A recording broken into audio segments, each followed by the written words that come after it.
আমরা দু বন্ধু আজকে ঠিক করলাম যে চিকেন ভর্তা বানাবো। যেমন ভাবনা তেমন কাজ।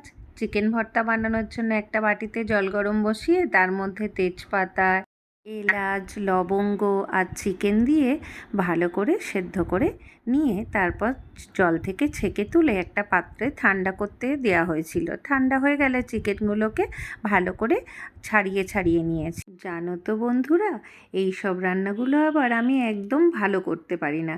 এগুলো ইপ্সিতা ভীষণ ভালো বানাতে পারে। কিন্তু কে কার কথা শোনে? ও বলল যে আমি একা ভালো বানাতে পারলে হবে, তোকেও তো শিখতে হবে। আমি যেমন যেমন বলবো তুই সেইভাবেই করবি। তো আর কি হবে, আমাকে শেষে বাধ্য হয়ে করতেই হলো। একটা কড়াতে কিছুটা সাদা তেল গরম করে তার মধ্যে গোটা রসুন, কেটে রাখা পেঁয়াজ, টমেটো, নুন, হলুদ, কাশ্মীরি লাল লঙ্কার গুঁড়ো দিয়ে ভালো করে মিক্স করে নেওয়া হলো।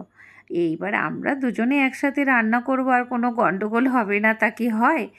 ঢালতে বলেছিল অল্প করে জল, কিন্তু আমি এক গাদা জল ঢেলে দিয়েছি। আর কি হবে? কিছুক্ষণ পরে ওই মশলাগুলো সেদ্ধ হয়ে গেলে একটা মিক্সিং কন্টেনারে তুলে নিয়ে পেস্ট বানিয়ে রেখেছি। আর ওদিকে তো দেখলেই ইপ্সিতা একটা বাটিতে 2টো ডিম সেদ্ধ বসিয়ে দিয়েছে।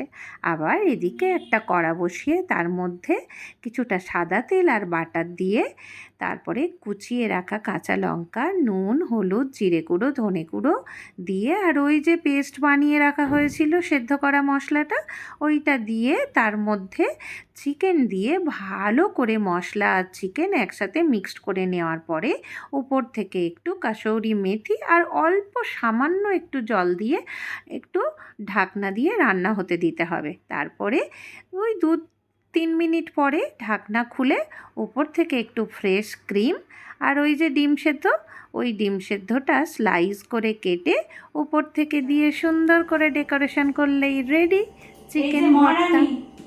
আপনি টেস্ট করুন চিকেনের ভর্তা কেমন হয়েছে। গন্ধটা কি সুন্দর! বাহ, দারুণ। বড় মাছে